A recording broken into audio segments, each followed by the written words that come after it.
I'm Yvonne Jackson, and this is Under the Algorithm, where we explore power, identity, and AI through the lens of real people navigating real systems. Because behind every algorithm is a human story, and it's time that we bring those voices to the surface.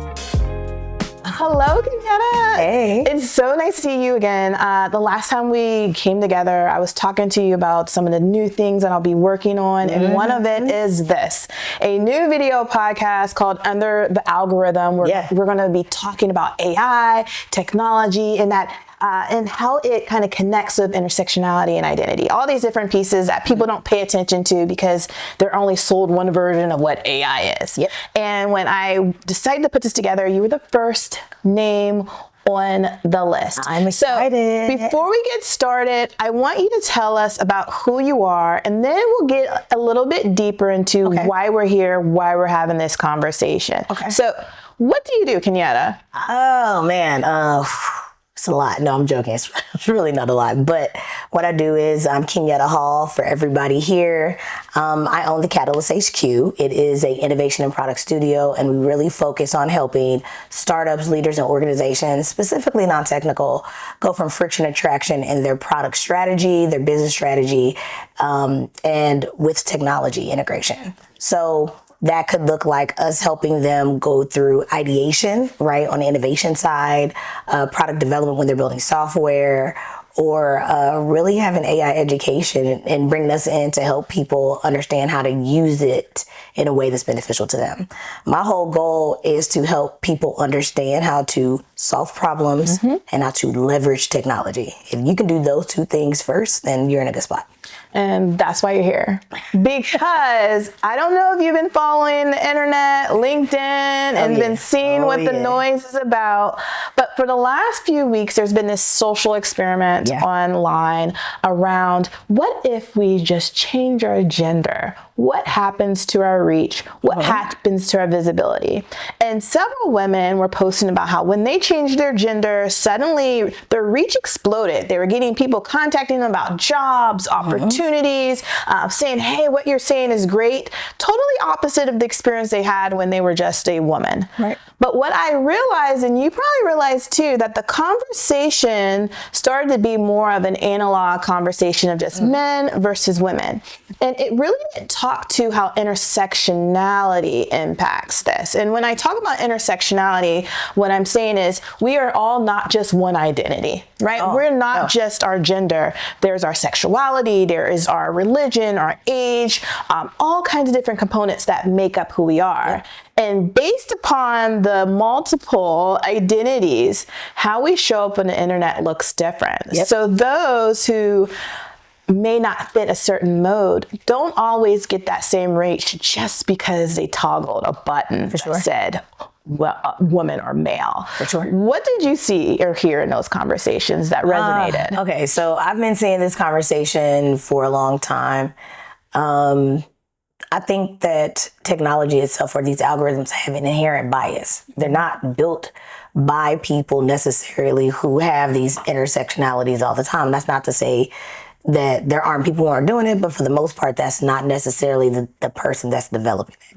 Right? That's a lot of things that are leaning towards, right, is white male. And that's the nature of the technology business, okay? Also, when people talk about the algorithms, I hear this all the time talking about the algorithms is doing this, is doing that. There's also this component, I think, that people are trying to talk to everybody and not have specific audiences that they're trying to talk to. Being that my background's in product, I always start with, who are you talking to? Right. And because it doesn't need to be everyone. And I think that's what everybody thinks is that, I got to talk to everybody. The masses need to hear me. The masses can hear you, but what message are you trying to put out there, and who does it need to resonate for? And start in one place and grow like a tree and have branches versus trying to have branches without the trunk.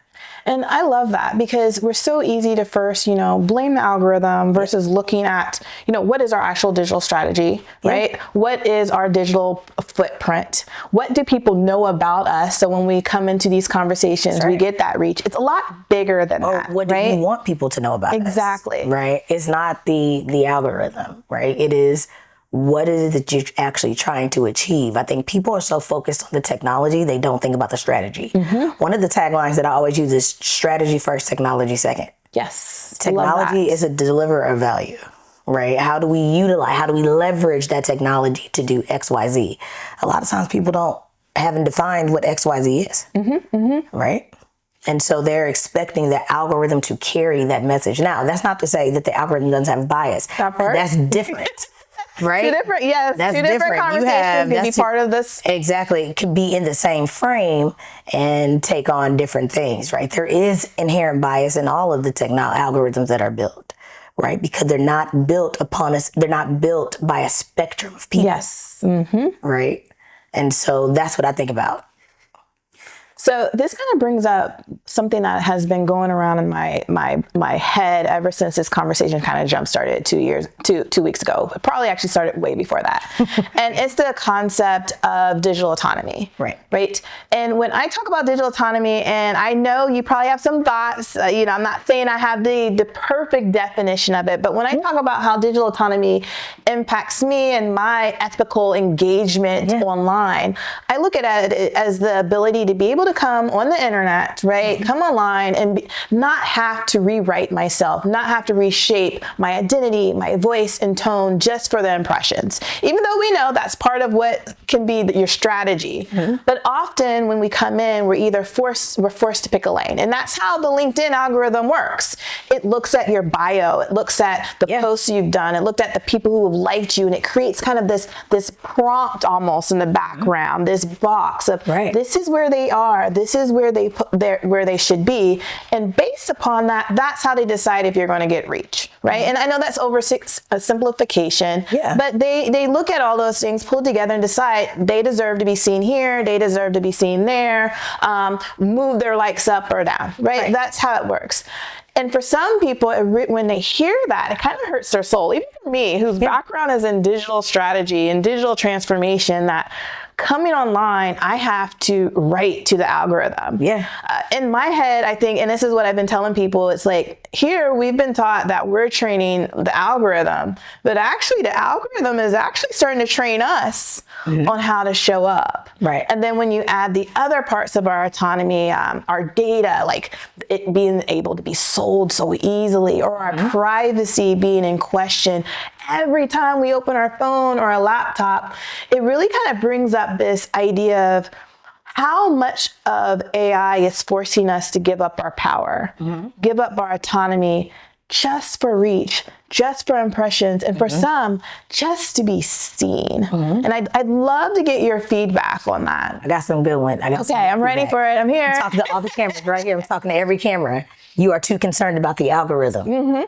Way too concerned about the algorithm. Tell me more. A lot of people are so focused on, again, this reach, this like, what is the purpose of being here anyway? There's plenty of ways to create community, right? Social is one of the ways to create community. It's not the only way to create community.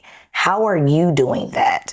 I think people get so wrapped up. If you're a small business owner, large business owner, it doesn't matter. If you're a business owner, corporation, whatever, startup, people get so wrapped up in trying to, I got to bend to this algorithm and do this algorithm. People are telling me to do this. You have yet to create your own filter about what it is that you want to put out and what it is you are letting in. And so now we have all of these things that are influencing our purpose. And that's problematic. Oh, very much. Right? So when we talk about digital autonomy, what we need to be referencing in digital autonomy is, how do I plan to leverage this digital space to get forth towards the goals that I want to give? Come to spaces with purpose, right? Whether or not you have even if you don't have a business, if you have a body of work, if you're an academic that has a body of work and you want people to speak to that, that's still a lane, right? Let your lane help dictate the people you want to connect with, because it doesn't have to be everyone.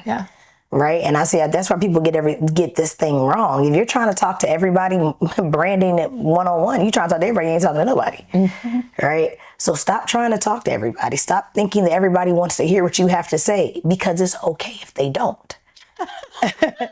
You see what I'm saying? It's fine if they don't want to hear that, but the goal is purpose. Why are you here in the first place? Right? Likes, impressions are very surface level activity. I would want to know who's engaging with me, who is challenging my thought process, who is going back and forth with me, right? Who is like, oh, I really like that, right? And then but people automatically say, okay, well, if I'm not getting enough reach, enough people are not hearing it. Who are they? And what people are you trying to reach? So that word purpose hits home for me. So people may not realize that until January, I actually had a full service DEI agency. And I was doing strategy work for healthcare tech companies, people in the life coaching organizations, and a whole bunch of different areas. And when the administration, canceled DEI, did all these different things, I had to take a new look at what my purpose was. Yeah. Because coming online just to talk about DEI was not working. The words it wasn't reaching anyone. So I had to step back, think about what my purpose was. And what I realized was that I have been so focused on culture being a problem. And I'm not saying it doesn't play a place, right, that I didn't realize that a lot of the issues we have has to do with process, right? It has to do with systems. That's where inequity comes in. And if we don't take a look at our systems and how processes work, we'll never reach that, ideal culture ever. So I had to redesign my entire LinkedIn, redesign my bio. And then when the algorithm changed to being this 3-part AI system, I had to redo it again. But when the topic of LinkedIn and gender and a social experiment picked up, my post went, for me, viral. Why? Because I had chose my lane. That's right. And for the last few months, I've been talking about all of these things, and including equity, within it. But I've been talking about AI. I've been talking about strategy. I've been talking about how we show up.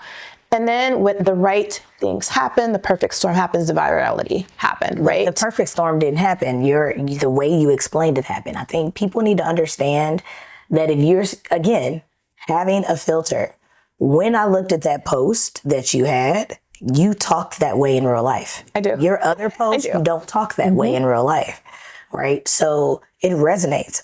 Also, too, this whole notion of set it and forget it in any form of your life is ridiculous. That doesn't happen, right? The goal in life is to iterate, to refine, right? Is to be proactive when things change, right? Just because the algorithms change doesn't mean that the people who contact you necessarily change, but it means that the appetite for what is being talked about may change, right? What words you use may change. The actual message needs to change? No. Delivery may need to change, right? But that's like understanding strategy and tactics.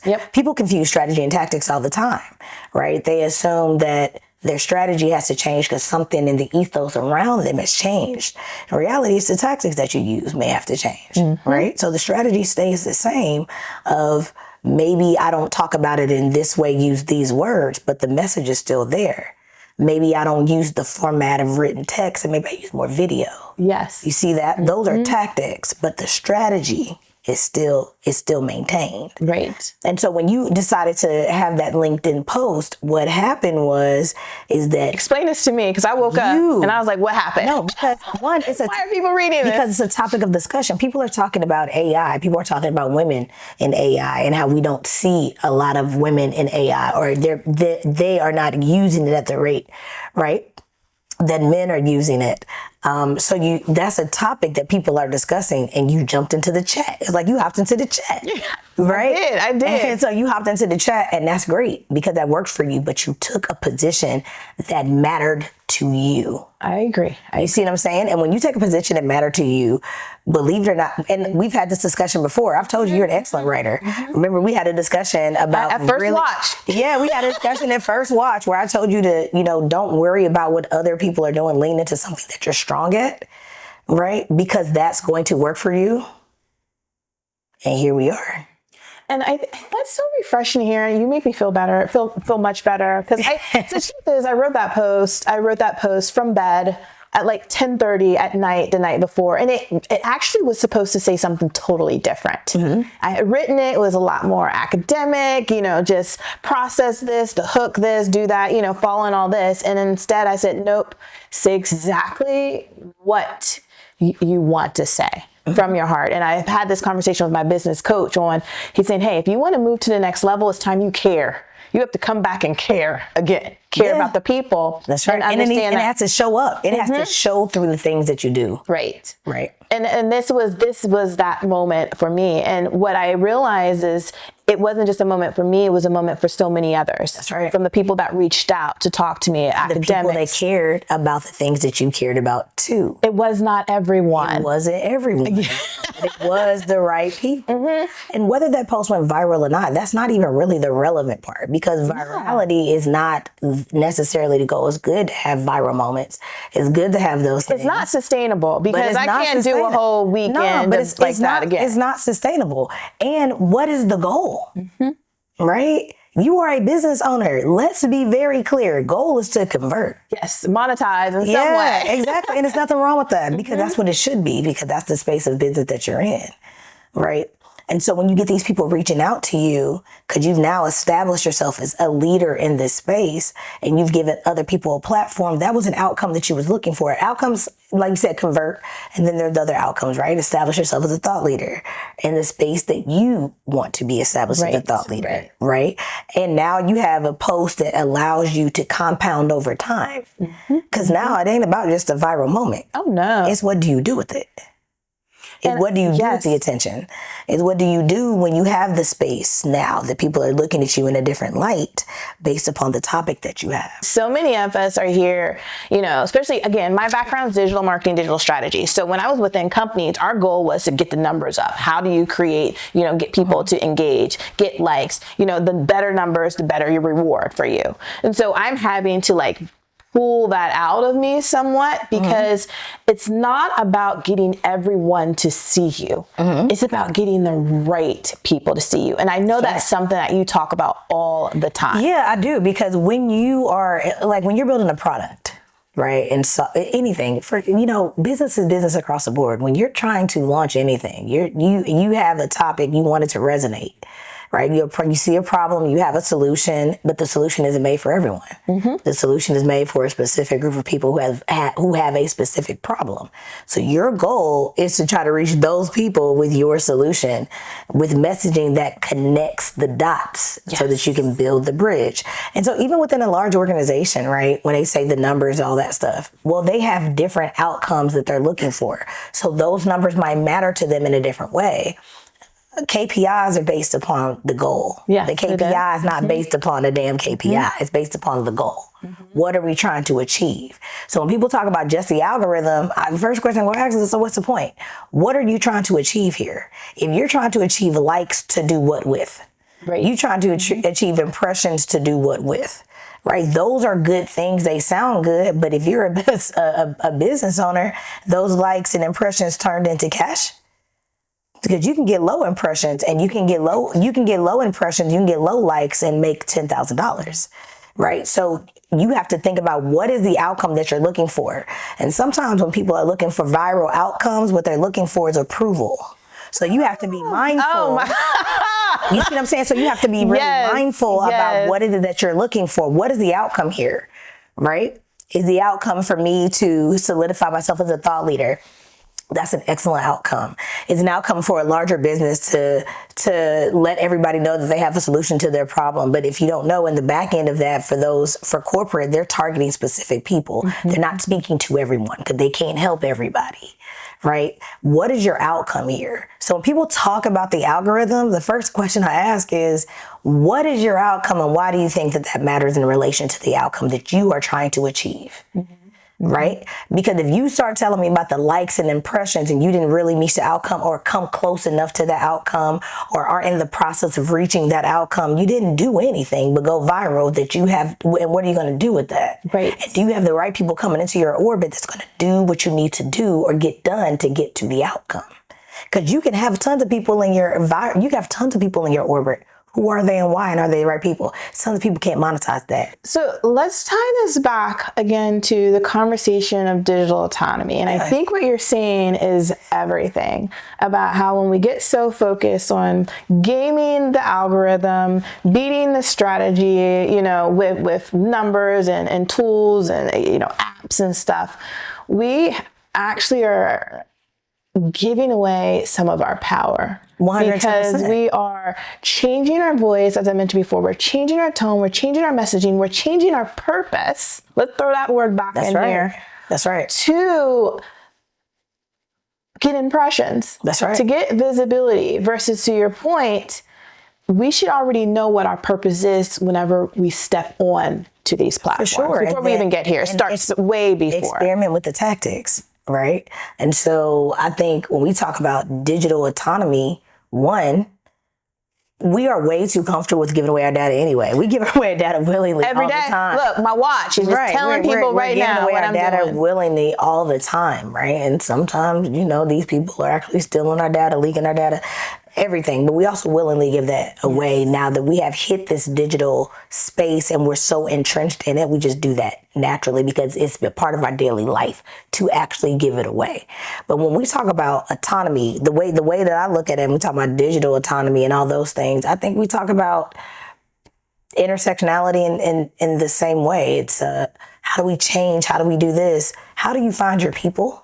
And how do you create a space and community that's yours? People are loving communities right now. Yes. In-person communities, digital communities. You have people creating their own space and lanes.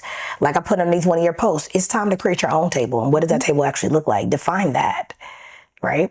I just had my own conference. It was called the Catalyst Effect. I heard you said that, right? Things about it. With the women who joined, they said it was what they needed in the moment now. Because the goal of it was for us to create our own table. But in order to do that, you got to create your own blueprint. You got to start with an internal foundation of what it is that you need and what you're trying to achieve and leave all the other stuff behind. So when we talk about digital autonomy, you need to be talking about autonomy first. People are trying to achieve and have digital autonomy. You don't even know what foundation you have to achieve autonomy. Right. And so if we're not achieving that autonomy, and then we're picking and choosing and going online, right? What if the space that we choose to be online is not the space where the people we want to reach is at, right? What if that ain't LinkedIn? What if that's not Instagram? Business is being done everywhere. Reaching people is being done everywhere in many different formats, many different ways, right? Where do you find the connection between how you can show up consistently and where your people are at? So I think we're on the same energy. We're speaking in the same language, because what this last week told me was that I need to create more community, because this conversation is starting to dwindle on LinkedIn, because that's how things work. For sure. A conversation spiked, then we move to the next thing. But the conversation should not end. It just needs to be moved to a space where people can actually dive deeper under the surface. And that's something that, just to give everyone a little bit of a hint, I plan on building and bringing well, let's to be this very world. Clear. Just because your post died doesn't mean the conversation died. It's just the post. Okay, can you say that again? Just say it again. The post dies doesn't mean anything. The conversation didn't die. But what it did show you is that you found a space where you can show up. And you can show up consistently. Yeah. And if that's the experiment that you were experimenting with, then I think you may have achieved your goal. And so if that was your goal, to find your space online, I think you found your space. Okay, I'm gonna cry. So now it's your time to figure out, you had a moment. What are you gonna do with that? And you know what? I'm taking that moment and I'm moving with it. And I'm not moving it with it where you have to, because some people are like, oh, we're going to build this community overnight tomorrow to be there. But I plan on doing things one piece at a time, you know? Right. So this Friday, next Monday, I'm working on something. By the time this video comes out, the first component of the community I want to build will be out there. But what's the community? So the community is going to be for people who want to understand how to ethically engage online and social media and how does that work? And you getting back to your roots? Yes, I came back to work. I thought I was done with equity, and here I am. Well, I'm seeing equity and digital. Yes, my background's digital. I've been doing equity for several years. It's all kind of coming back, and it's based upon this concept that I call Eden. Yeah. And it stands for ethical digital engagement norms. And so there's 4 parts to it that I'll be talking to, and just be allowing people to giving them a framework that, again, it starts before you get online. You should already know what your purpose is. You should already understand how technology works. And you also need to understand, hey, when this conversation ends or I log off my phone, how do I build a community outside of this that will sustain me while I'm managing my digital footprint? So it's all coming. I'm putting it out there, and it's going to continue with more conversations like this. You're the first person. And, right. I feel so special. I'm excited about it. And what I'll be doing is introducing more people in the area. Right now, I'm in North Carolina, the Triangle. We know there's Raleigh, Durham, Chapel Hill, bringing more experts, but I'll also be doing some virtual syncs with other people. I've been getting a lot of reach out from even globally, from the UK, Australia, people who want to just be in on this conversation. So I'm going to continue the conversation. I feel like that's my calling. That's what I'm going to do. But thank you. Thank you so much for being here. Now, I'm going to just leave with one question. If there's anything you'd want, my audience to know about AI and how they engage, or there's a misunderstanding that people have, what would you leave with? First thing I would leave with, and the last thing I'm always leave with to everybody: strategy first, technology second.